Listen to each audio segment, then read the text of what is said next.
So ayun guys, good evening sa atin lahat and shout out to the Mallory. Joke lang guys. Ito guys, nag night is per fishing tayo. Ito yung flashlight natin, Upard. And then titignan natin yung kuha natin guys.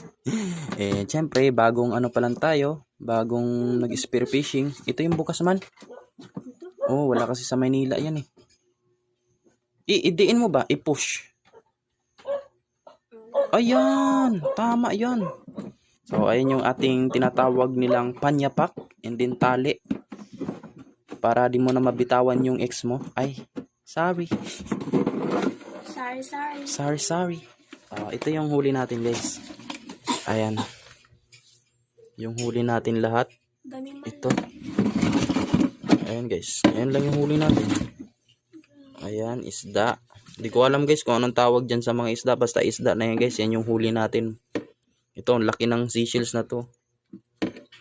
Danggit. Di ko alam kung ano. Basta ito ni. Di ko na alam yung iba guys. Ito, tagbago. So, ayun yung huli natin lahat guys. Ayan. Di ba guys? Napakadami. Sana. Oh. Ano masasabi mo dong? Marami. Kakain pa kayo tinapay dong ha. May kanin man. Hindi. Daming kahoy natin. Sarap sana magprito. Ano ulam man? Itlog. Nagluto kayo ng itlog? So, ito pala yung pana natin guys. Baka naman sa mga nag-sponsor dyan. Ayan yung pana natin guys. Ayan. Ayan siya.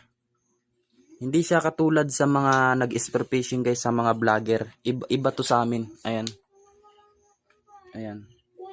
So, yung kung napapansin nyo guys, yung ibang nag-spear fishing is ano guys, decablet, parang baril siya. Pero ito guys, nasa ano, sa taas. Ayan.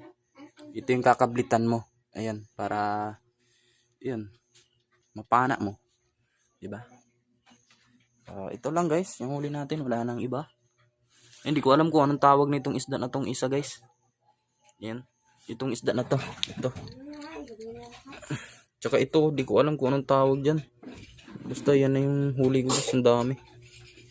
Diba? Nagsimula pa lang kasi tayo mag-spear fishing, pero baka soon makabenta na tayo pag marunong na tayo tumingin sa mga ano, sa mga butas. Nasa butas lang daw kasi guys, kaya nahipahirapan tayo kasi mahirapan tayo huminga dun sa ilalim eh. Diba? So yun lang guys, maraming salamat sa inyo and God bless. So thank you.